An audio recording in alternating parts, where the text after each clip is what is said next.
Good afternoon and welcome to today's Trusts and Estates webinar, Practical Considerations for Splitting a Private Foundation.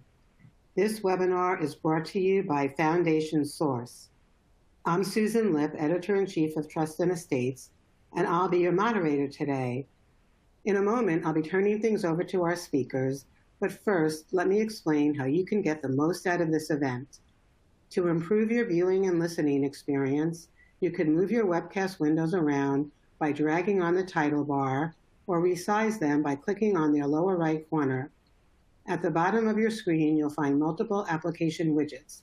By clicking on these buttons, you can open and close widgets on your screen, but it won't remove you from the webinar.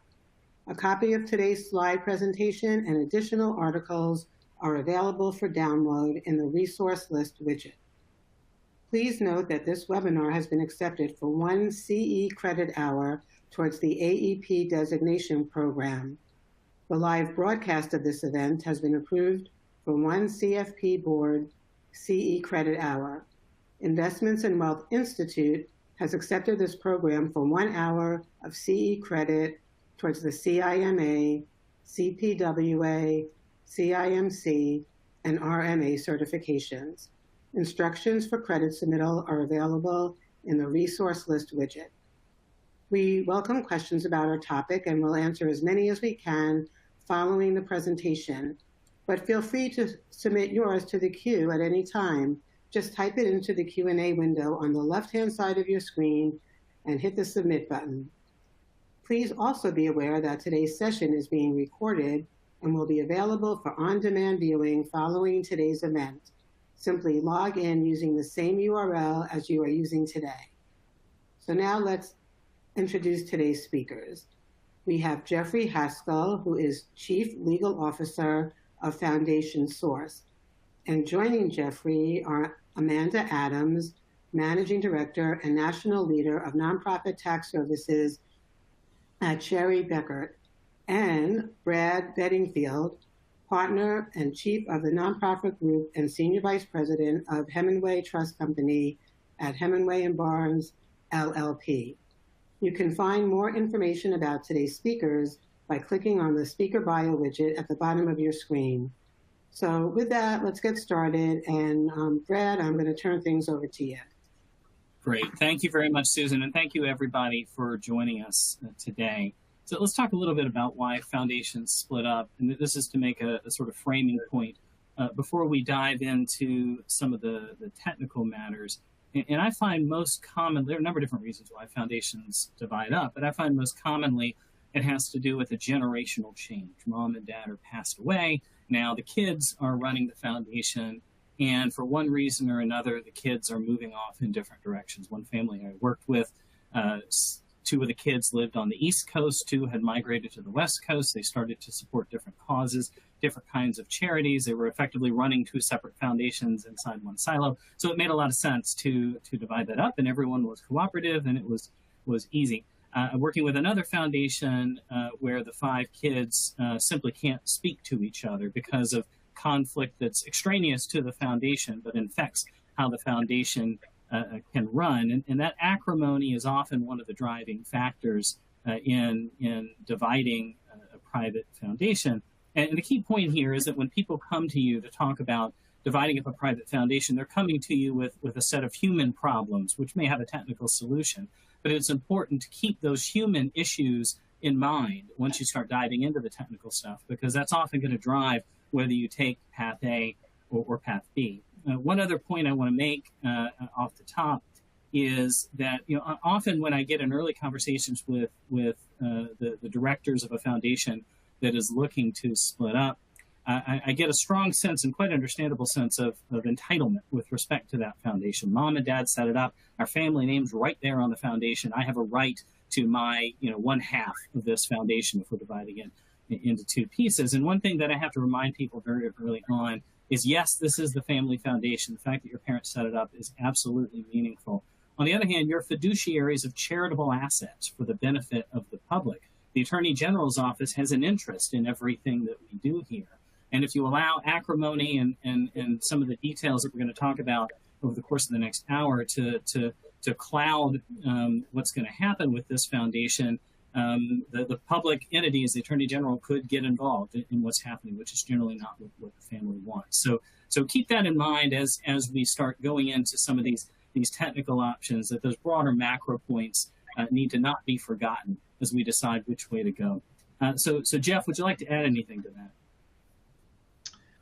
Yeah, so I think that what everyone will see is that the focus of this presentation today is not so much about the technicalities, although we'll review the technicalities to give some background, but it's really about lessons learned over the past decades and dealing with foundations that are splitting up.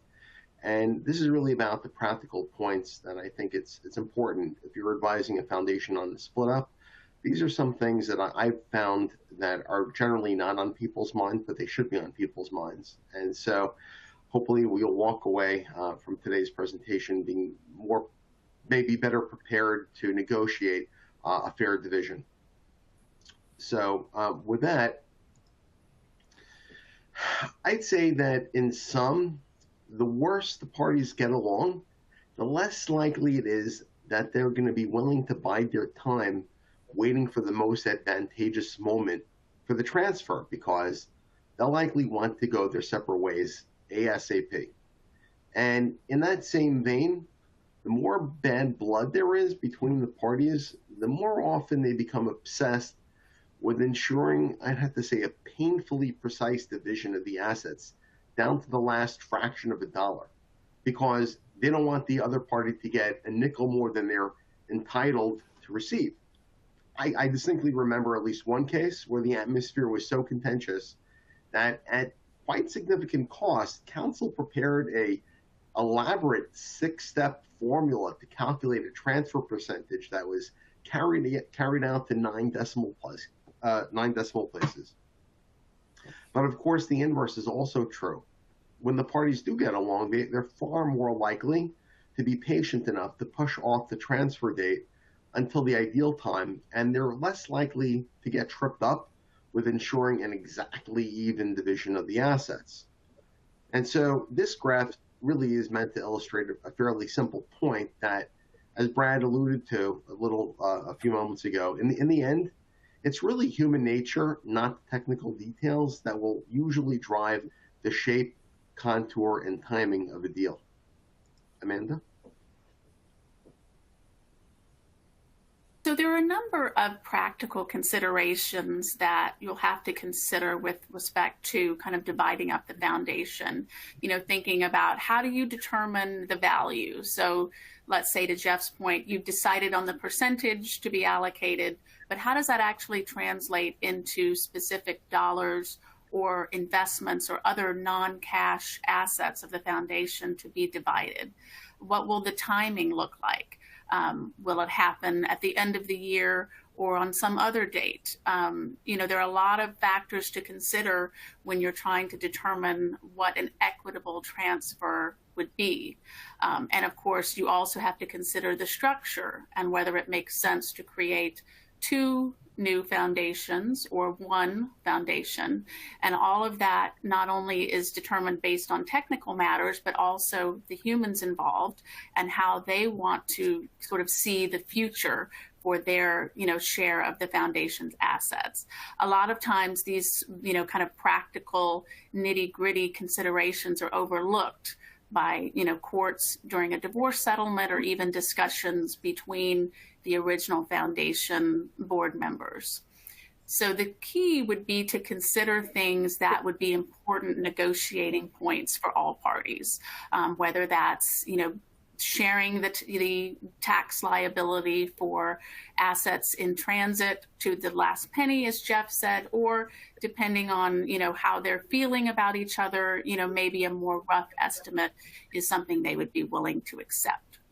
And then once you've kind of settled on, sort of the practical considerations about how things would be transferred, we do still need to be sure that there's an awareness around technical considerations that will affect, the decisions that they've made and how the decisions will translate into additional requirements that need to be complied with so that they don't run afoul of any issues.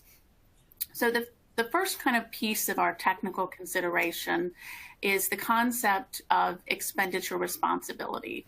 So in what we're talking about today, there's typically going to be a transfer of assets from one private foundation to another private foundation. And generally, that transfer would require that a process called expenditure responsibility be undertaken to avoid making a taxable expenditure as a result of that transfer, which is incurs a hefty penalty. So the expenditure responsibility process generally consists of one, a pre-grant inquiry. So this is a step that would have to be taken prior to the transfer of any assets. A written agreement that specifies how the assets are to be or not to be used. And then after that written agreement and the transfer occurs, the recipient of the funds has to make reports for a certain time period to the grantor foundation. And then that original foundation has to report about this transfer and the expenditure responsibility pieces on its return.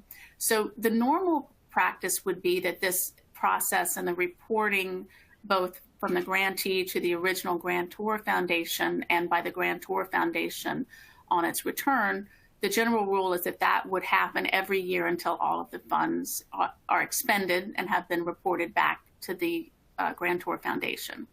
There is a special exception under the capital endowment rules where the funds are not going to be spent within 3 years, but instead would form, the corpus or endowment of the new foundation, that process can be considered complete after 3 years of reporting instead of until all the funds have been expended. But again, the expenditure responsibility process is important to keep in mind because if at any point you miss a step or overlook including information on a return, the penalty for failure to comply with those rules can be assessed. And I'd also note that the IRS tends to strictly construe these rules, so they're not very forgiving. And they could say, you didn't comply with this technicality, you didn't do a report, you can't fix it by amending a return, including the report. So again, it is pretty strictly construed. Yeah, I get this question a lot, Jeff, whether somebody forgot to sign the report in advance of the distribution. Can we just sign it now before we file the return and have it effective? And the answer to that is no. The rules are very strict that the distribution has to be made subject to the agreement, meaning the agreement has to be in place first. And I think of these like the income tax deduction rules, where you can do everything right, but you foot fault on something technical on your written acknowledgement or something like that, and you lose your deduction. Similarly here, even a technical foot fault, you'll find yourself with a taxable expenditure. So the expenditure responsibility rules that Amanda was just talking about apply to any sort of transfer, but for larger transfers that are in the nature of a reorganization, or any transfer from a private foundation to one or more other private foundations that constitute more than 25% of the original foundation's assets, those are treated like major reorganizations, and the tax consequences are a little bit different than with just a standard distribution from one private foundation to another private foundation. And these rules are set forth in Section 507B2 of the tax code, which is why we refer to these as 507B2 transfers. If we're talking about dividing up a private foundation, those distributions, the funding of the new foundations, will inevitably be 507B2 transfers. They will always involve in the aggregate more than 25%. And incidentally, in these examples, we're talking about setting up one new or two new foundations. This could be multiple. You could have 5 kids and you're setting up 4 new ones and leaving one in place, or setting up 5 new ones. But just for simplicity, we're generally talking about splitting into 2, one way or another. So if you make a large transfer, a 507B2 transfer from your existing private foundation, say we're setting up a new one and we're going to send 50% of the assets over there, and that's how we're going to split it up. The 507B2 rules make sure that certain tax consequences that relate to the old one carry over to the new one. So, for example, if the old foundation might be subject to some private foundation excise taxes, like they didn't distribute enough, or they made the wrong kind of distributions. They messed up the expenditure responsibility, and they're going to owe some tax. You can't get out of that tax just by dumping all your assets in a new foundation and saying, no, that's the old foundation's problem. We're this new foundation over here. No, these are the rules that say, the 507b2 rules, that liability is going to carry over to the new foundation, or if you do multiple ones, pro rata, essentially, to those new foundations. Other things too, the private foundation self-dealing rules say that you generally can't have financial transactions between the foundation and certain insiders, in particular substantial contributors. So if I'm a substantial contributor of Foundation 1 and now I'm dividing, I can't just say, well, with Foundation 2, we sent a bunch of assets over there, but I didn't contribute to that one, so I'm not a substantial contributor. These rules say, no. If this is a big reorganization type transfer, we're going to treat you as a substantial contributor of both. And there are a few other things like that, and they're generally in the nature of negative possible tax consequences. Jeff, yeah. Yeah, and again, of course, the point of being a substantial contributor makes you a disqualified person or an insider with respect to the foundation, triggering the application of the self-dealing rules. So someone who wouldn't be able to enter into a sale or exchange with the original foundation would not be able to set up, get to engage in that same kind of sale or exchange with the new foundation in a 507b2 transfer, because again, they'll still be considered an insider with respect to the new foundation, even though they never donated a nickel to the new foundation. Yeah, absolutely. And there are some other things that carry over with that as well. If the new foundation is ever terminated involuntarily because it did some things wrong, the amount of tax you have to pay as a penalty depends on various tax benefits, including tax benefits realized by the original one. Excess business holdings, if you get a gift of a corporate interest that's beyond what you're allowed to hold under those rules, you can't just get there's a 5-year grace period to get rid of it. You can't just get a new grace period by moving it over to the new foundation. Cost basis of property is going to carry over if there's an investment tax, a 1.39% investment tax for private foundations. As the assets move over, that low cost basis is going to continue, so you'll still have to pay the cap gain. So all those things carry over in 507b2 transfers, and that makes a certain amount of sense. However, there are additional things that carry over depending on whether you distribute more than 25% of your funds or all of your funds. If you instead transfer 100% of your funds, so instead of setting up a new foundation and sending half of the assets to that, but keeping this one in place, now we're sending out 100% of our assets. So if we're dividing in two, that's 2 new foundations, and then the old one sends 50-50 to each of the new 2.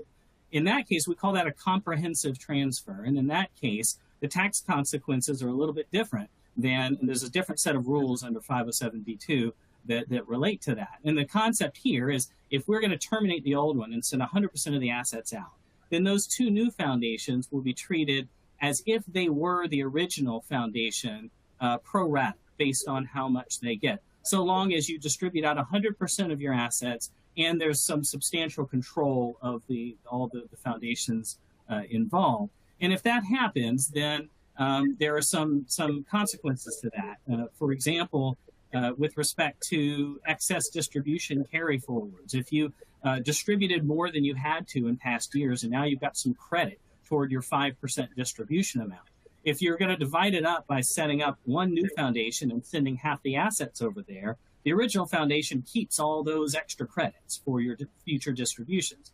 If instead you divide it 100% into 2 new ones, those excess carry forwards, the credits toward the 5% distribution, carry pro rata down to those 2 new ones. And there are a few other things that flow from that. And you can see immediately as we go through these 507b2 rules, there are 2 different models emerging for how we might accomplish a division. One of those we're going to call, for purposes of this, Structure 1, and that's the model where we send out 100% of our assets, the comprehensive transfer. Say we're setting up 2 new ones, we create 2 new foundations, we send 50% to one, 50% to the other, and the old one goes away completely. That's what we're calling Structure 1. Structure 2 would be more of a distribution model. We set up a new foundation, we send 50% of the assets over there, and now the tax consequences are going to be a little bit different. And just to be clear, again, we're talking about dividing into two. You could divide into multiple under each of these scenarios. And if you don't send out 100%, like if you sent out 45% to one new one, 45% to another, but you kept 10% up here, you're in structure 2, not structure 1. As long as you keep any assets in the original foundation, we're in structure 2, which is more of a distribution model, even if you sent out 90 or 95% of the assets. Structure 1 is only if you send out 100% of the assets. So Jeff's going to talk a little bit about the pros and cons of structure 1. Then I believe Amanda's going to talk a bit about structure 2. Thanks, Brad. So let's go over some of the pros and cons of structure 1. As Brad just explained, a pro of using structure 1 is that it preserves the original foundation's special tax attributes, like the excess grants carryover and the tax overpayments, and it divides those attributes proportionally between the parties. As a practical matter, though, before even considering structure 1, the foundation's tax advisor should carefully review the original foundation's recent annual returns to see if there are any special tax attributes that are worth preserving in the first instance.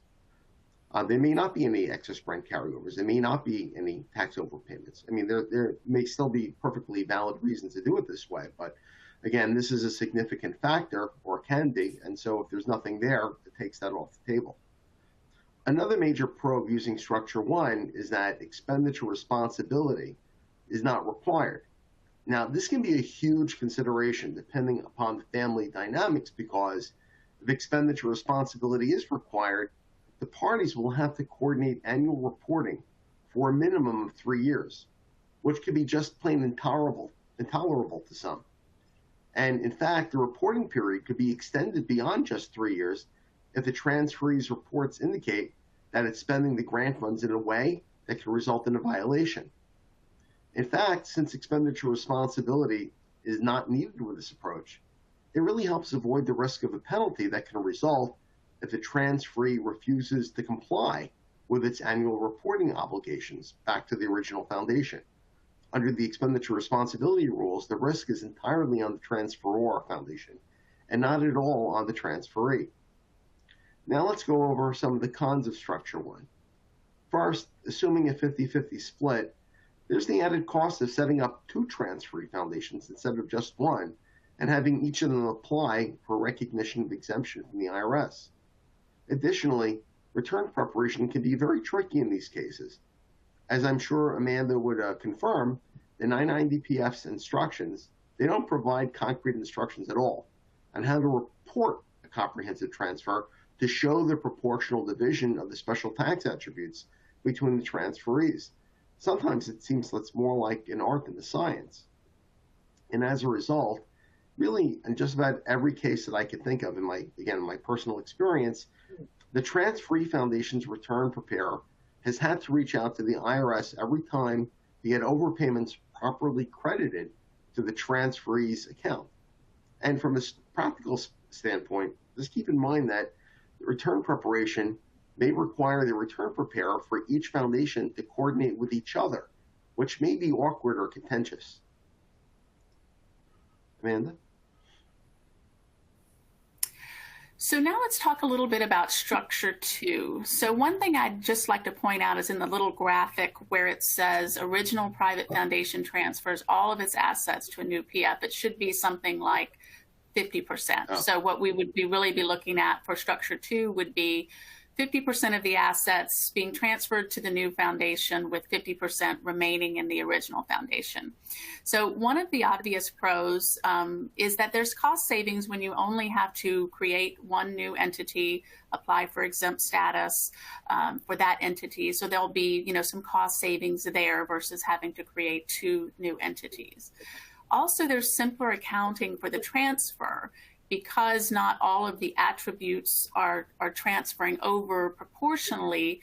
Really all you have to report on the original PF is a transfer out to the new foundation, and then the new foundation just has to report a transfer in.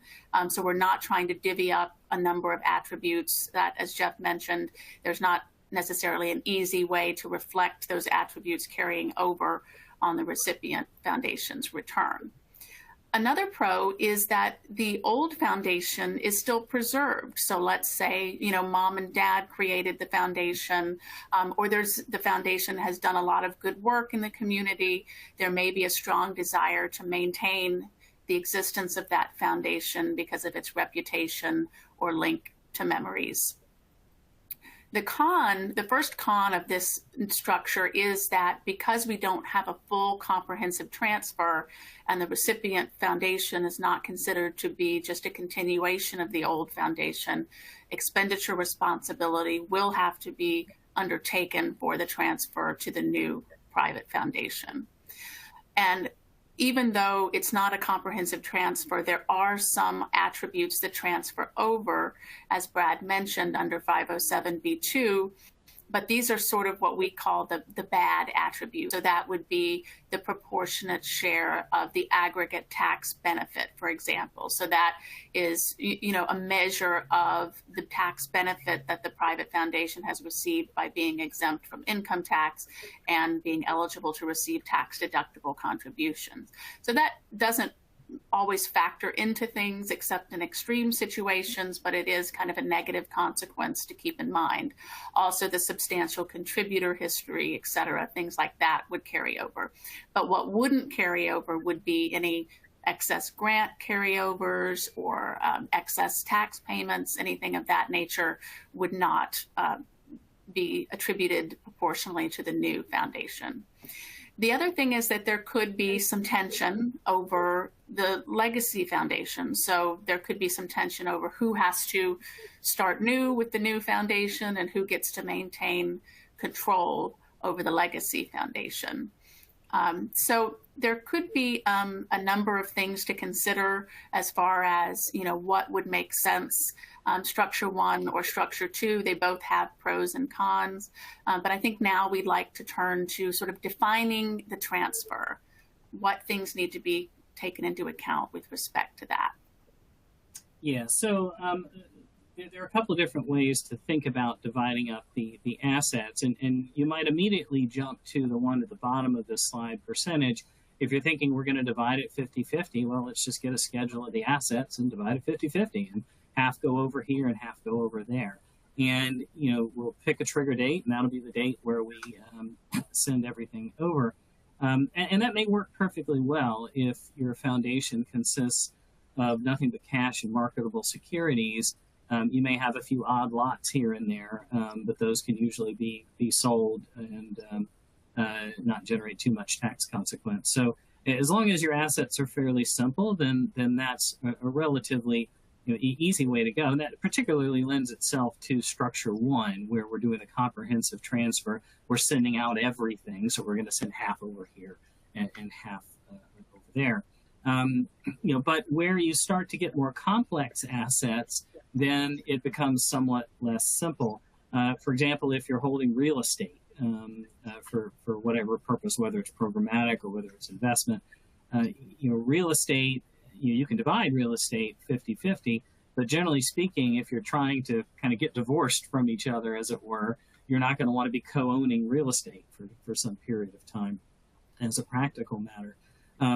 Or private equity or other kinds of illiquid investments. One, you may not want to be co-invested in these things going forward. Two, many of these assets are just mechanically hard to transfer to new entities, much less divide between two. If you're invested in hedge funds, it's not as simple as going to them and saying, please record this one is owning 50% now and this one's owning 50%, where we've got two new foundations and you've got to run through the accredited investor stuff and all of that, and it takes some time. Often those private equity investments are done through a sort of shell partnership entity or an LLC, and if that's the case, maybe you can just send 50% of the LLC, just assign that over, and then as far as the hedge funds are concerned, there's no change of ownership. But then again, you're co-investing with the other foundation, and that may or may not be palatable. So if for any reason these things are problematic, then you find yourself in a situation where you're not dividing everything 50-50, and you've got to come up with some other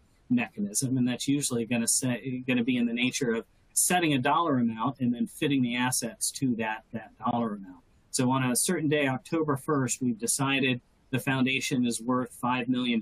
So we're going to keep this foundation and we're going to send you half. So you're going to get $2.5 million worth of assets. Well, you've got to decide on a value, and then you've got to decide on a schedule of assets based on a valuation date that matches that value. But inevitably, there's going to be some period of time between that valuation date and the date of the actual transfer, just because it takes time for all of this stuff to get organized.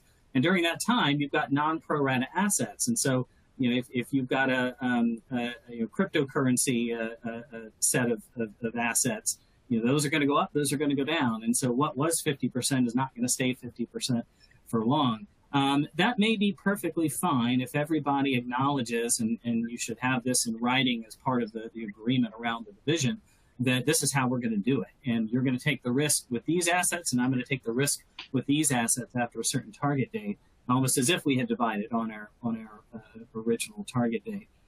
But to Jeff's point earlier, the greater the acrimony among the individuals, the more distrustful they are, and the more likely they are to complain that my assets have gone down in value and I'm not getting 50%, and we need to adjust for that. So that's something that you have to take into account. Other things like cost basis can affect taxation down the road. Pay attention to a lot of the little tax details around these particular assets, because it can make a difference in terms of what people are getting. So Jeff, you want to talk about some other factors? Yeah. So look, when you're negotiating an asset division, there are a number of factors that should be taken into consideration to help ensure a fair division. So for the purposes of this discussion, we're assuming that the parties are using the structure 2, again, where the original foundation remains in existence and transfers some portion of its assets to a new foundation. And generally, for purposes, again, of this discussion, we're saying it's a 50-50 split, but doesn't have to be. Okay, so first there are the setup costs for the new foundation or foundations that'll be needed.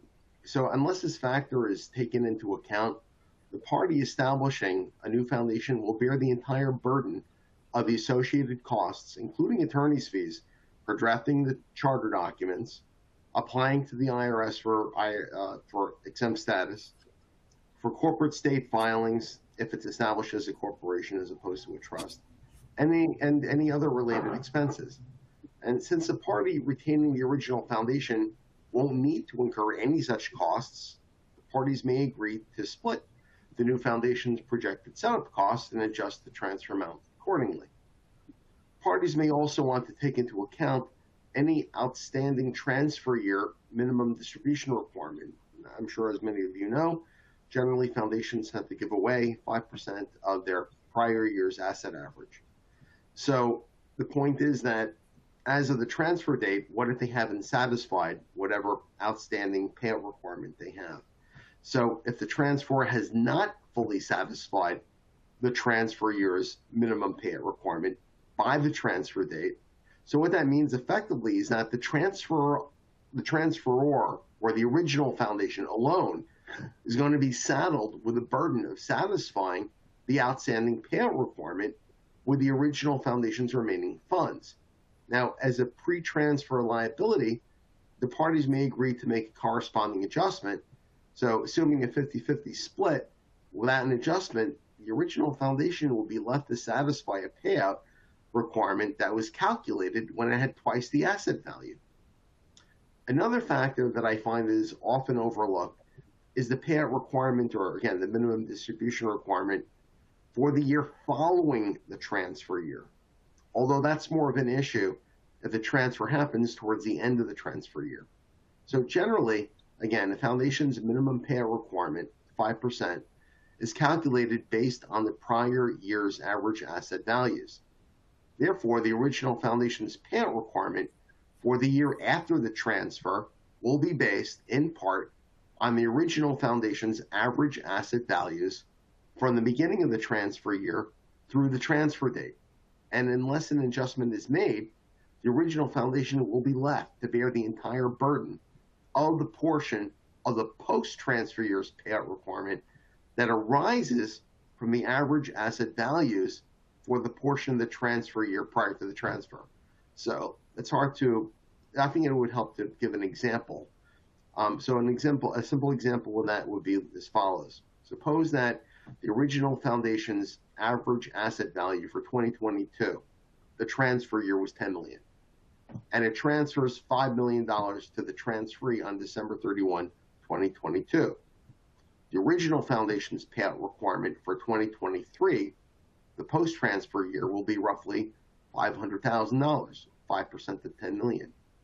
The transferor here, though, could argue that it's not fair that it has to shoulder a 2023 payout requirement that was calculated on the original foundation's pre-division asset average of $10 million when it's left with only $5 million. So if you think about it, effectively, this amounts to another pre-transfer liability. So another item that the parties are likely to care quite a lot about is accounting for excess grants carryover. Amanda, would you like to explain the concept of excess grants carryover?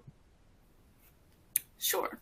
So if a foundation distributes out in grants and other charitable expenditures that count as qualifying distributions in excess of not only the requirement that it had for the current year, but also for the amount that is calculated due the subsequent year, that it will create an excess grant carryover that can be used within the next 5 years to offset future distribution requirements.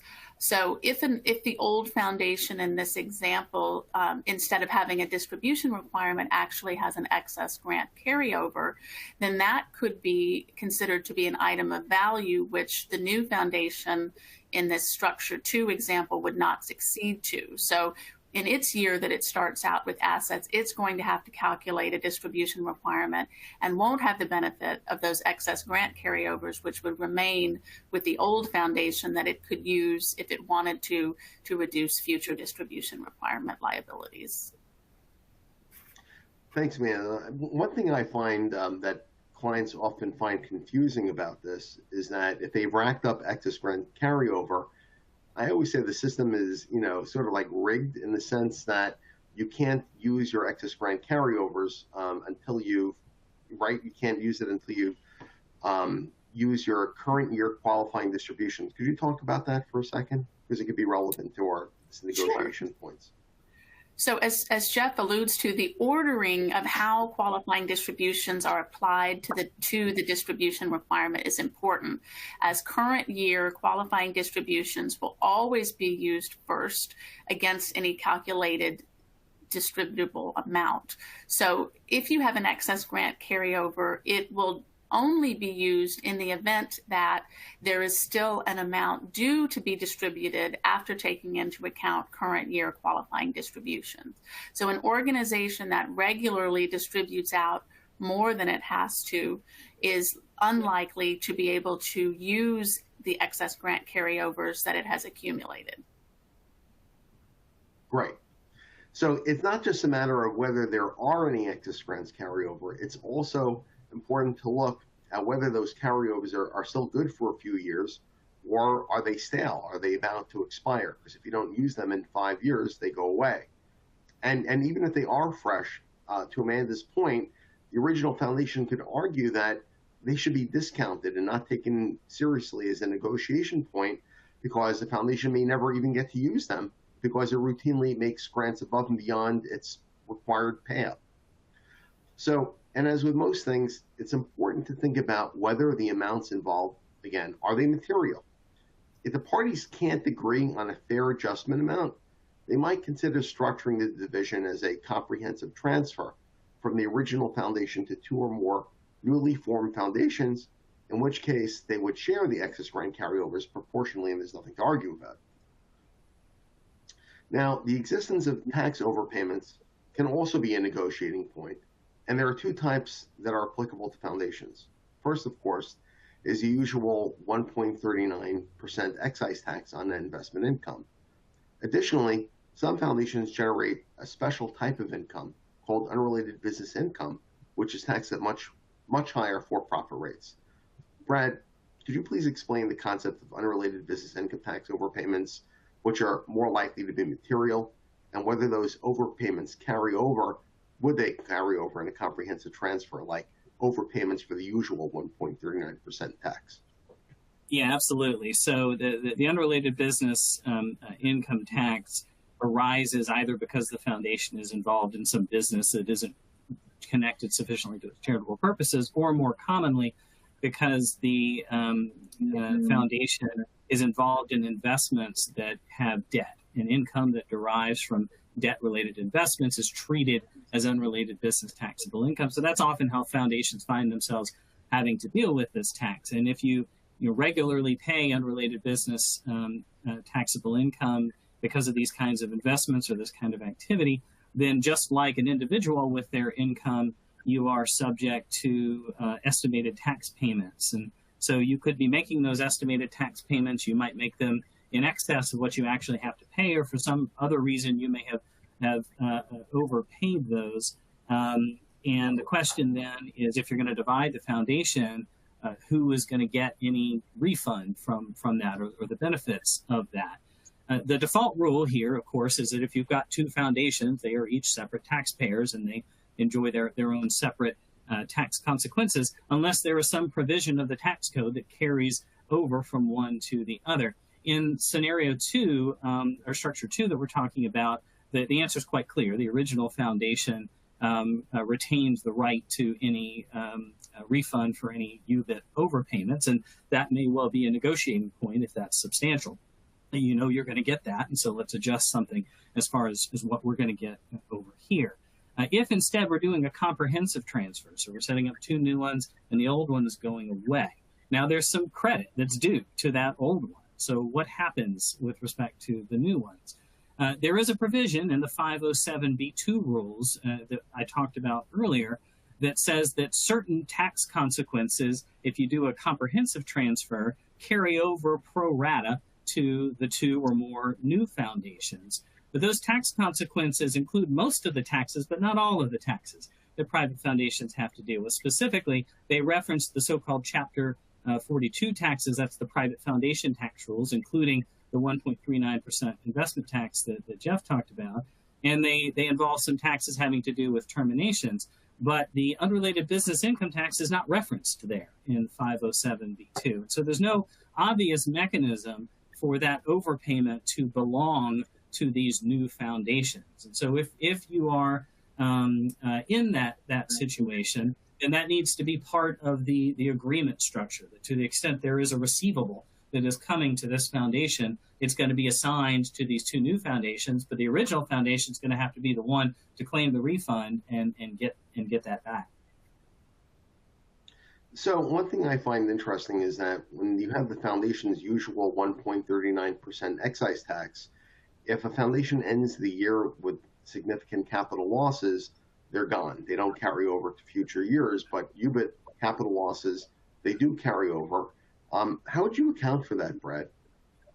Yeah, similarly, because the 507b2 rules don't expressly address the unrelated business income tax, and therefore there's no mechanism under that would automatically make these two new foundations entitled to those, to be able to use those past losses.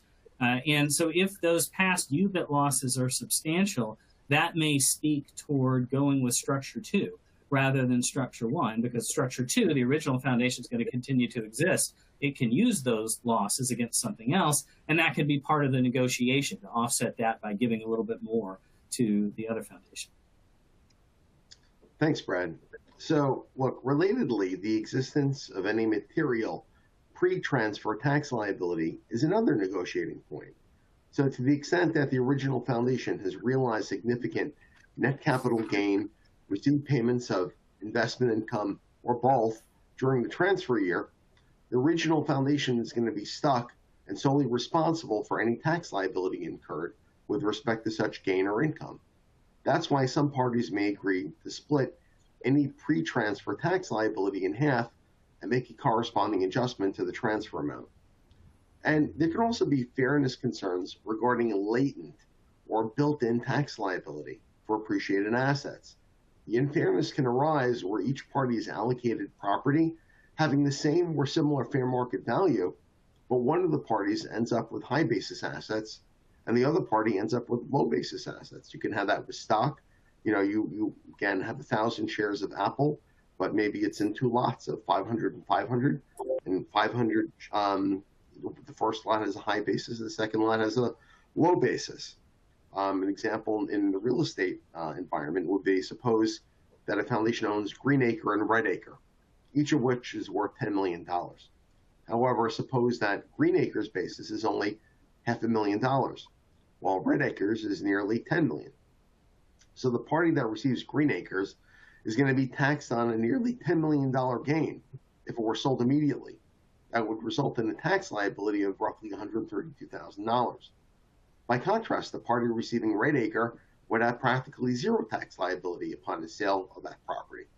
So in a case like this, the parties might make an adjustment to the transfer amount to equalize Green Acre's potential built-in tax burden. And lastly, in some cases, the original foundation may receive substantial post-transfer payments of income that accrued before the assets were divided, like ex-dividend payments. Unless that's taken into account, the original foundation will be entitled to keep those payments. Typically, though, given the low 1.39% tax rate, it usually is not going to be worthwhile for the parties to make such an adjustment unless truly significant post-transfer income payments are expected.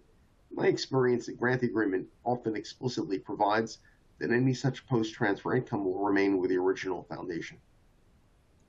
Brad? Great, thanks. So let's talk a little bit about the optimal timing of transfer. And the first point I want to make here has to do with the tax status of the foundations that are receiving this asset, whether we use structure 1 and we're setting up 2 new ones and sending half and half to those, or structure 2 where we're setting up 1 new one and sending 50% over to that new one. Usually when somebody comes in and says, we want to divide this foundation, they want it done right away. And the reason they want it done right away is because usually the family can't get along. And it could be that they can't even agree on their 5% distribution requirement, and that's a problem, and we need to divide this up so that we can get things moving forward. And the process is to set up 2 new foundations or 1 new foundation, and then apply to the IRS for recognition of tax-exempt status for those foundations. Well, as those who work in this space knows, it takes the IRS a while to rule on those applications. It could take as much as 6 months or so for the IRS to come back and say, yep, these new foundations are 501c3 private foundations. And once you know that they're 501c3 private foundations, then we know what to do. If it's a structure 1, we don't need expenditure responsibility. If it's structure 2, we definitely do need expenditure responsibility, but we can do that. And you're doing it with another private foundation, and we know the rules and we know how to accomplish that safely. But what if the parties don't want to wait that 6 months for the IRS letter to come back? Well, that's problematic because the regulations are very clear that for a 507b2 transfer, for smaller transfers, it is possible to make a distribution to even a non-charity as long as you do it correctly and very, very, very carefully. But for a 507b2 transfer, it has to be to a 501c3 organization. So if you don't want to wait, then you've got a couple of choices. One is go ahead and do it and take the risk. And the risk is that the IRS doesn't eventually acknowledge your 501c3 status for the new foundations. If and when they do acknowledge that 501c3 status, that will be retroactive back to the date of formation or for trust funding of the original foundation. And so you will have been covered by that. But at the point of the distribution, you don't know that yet if you're doing it ahead of time.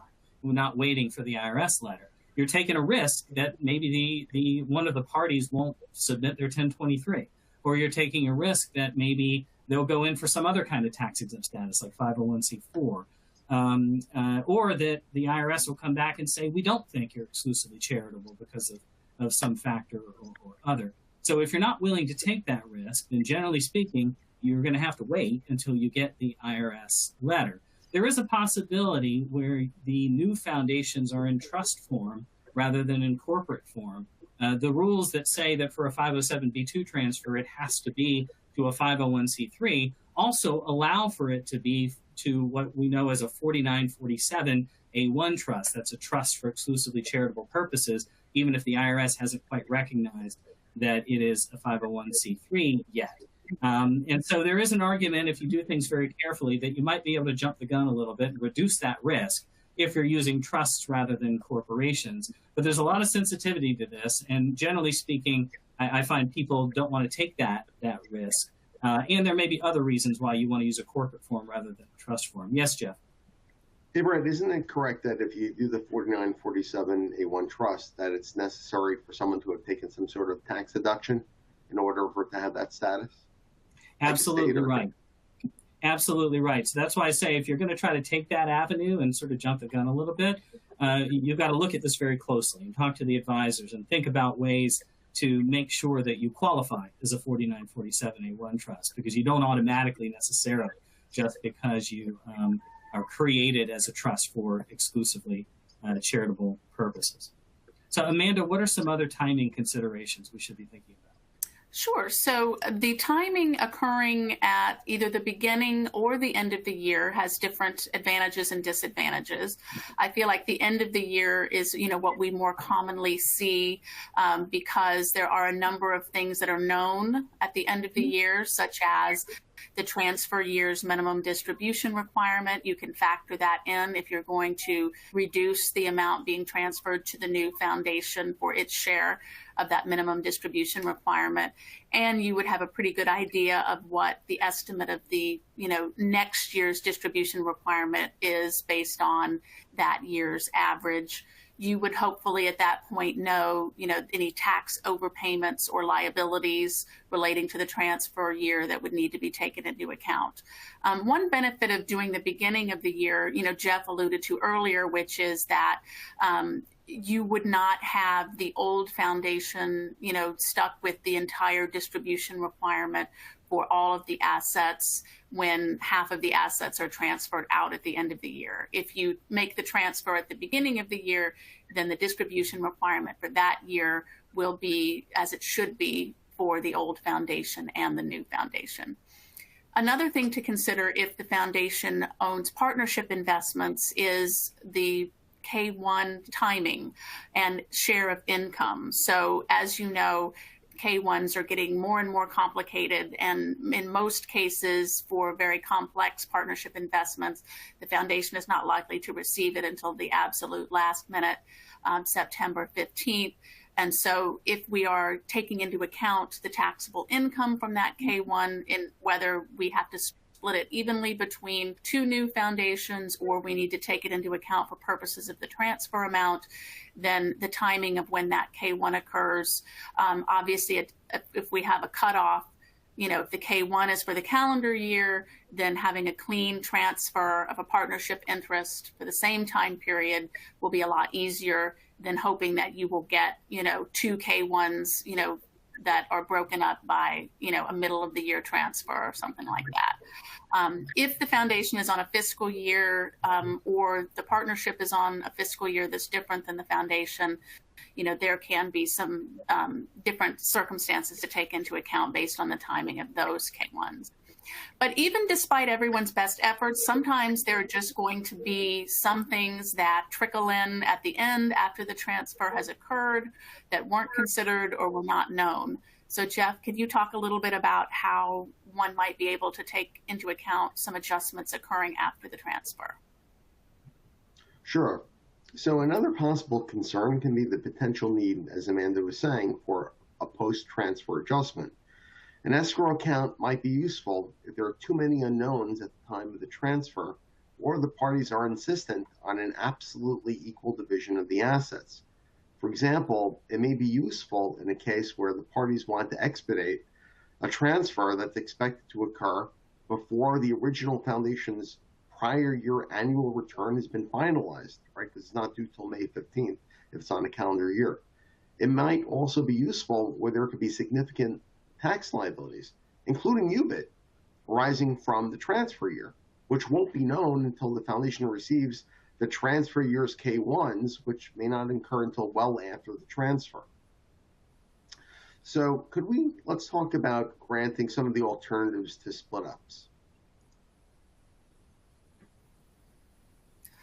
So we've been talking a lot about the creation of a new foundation to transfer assets to, but it's possible that the kind of departing group of people does not want the administrative burden of running a foundation, and they think that they would like to set up a donor advised fund, or perhaps they already have a donor advised fund that's set up. That's certainly an alternative to creating a new foundation. Would be just having their share of the assets transferred to a donor advised fund. Yeah, and I know we want to leave a few minutes for questions, so I'll just say one other alternative, if you don't want to set up a donor advised fund, is to set up a restricted fund at a charity where you might have some ongoing relationships, some input, but something short of those advisory rights. Sometimes that's palatable, sometimes it's not, depending on the circumstances. All right, so let's just do a quick tick off the takeaways before we start taking questions.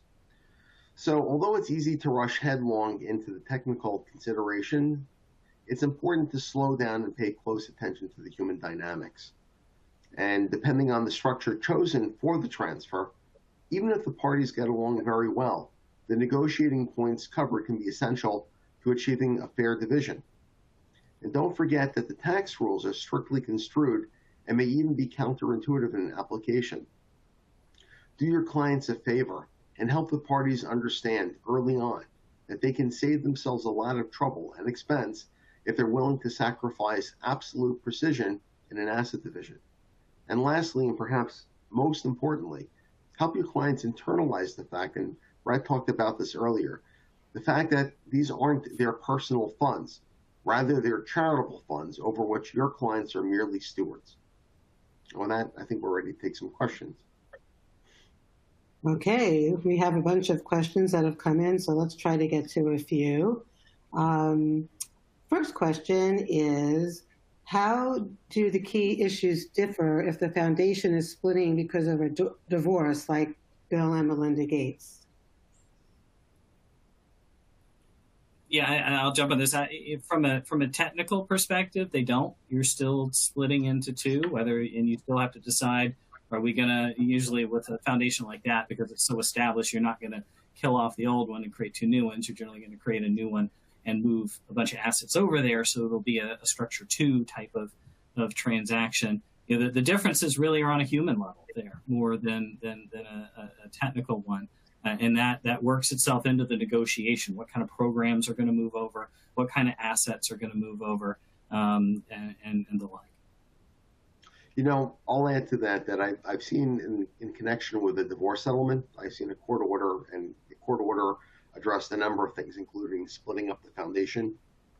And in that case, those folks didn't understand that all because you have a court order, they didn't understand that they still have to comply with the technical rules, and they didn't know that they had to exercise expenditure responsibility or any of these things. And certainly the court wasn't considering any of these factors. So even if you have a court order or a settlement agreement, these are still important considerations, crucial, that really need to be taken into account, especially if that's structured to it, the non-comprehensive transfer, where the legacy or the original foundation stays in existence, and expenditure responsibility must be exercised to avoid a penalty. What's the average cost to divide a foundation into two new entities? Brad, you want to take that one? Sure, yeah. I paused because it varies so dramatically depending on the circumstances. It's hard to say.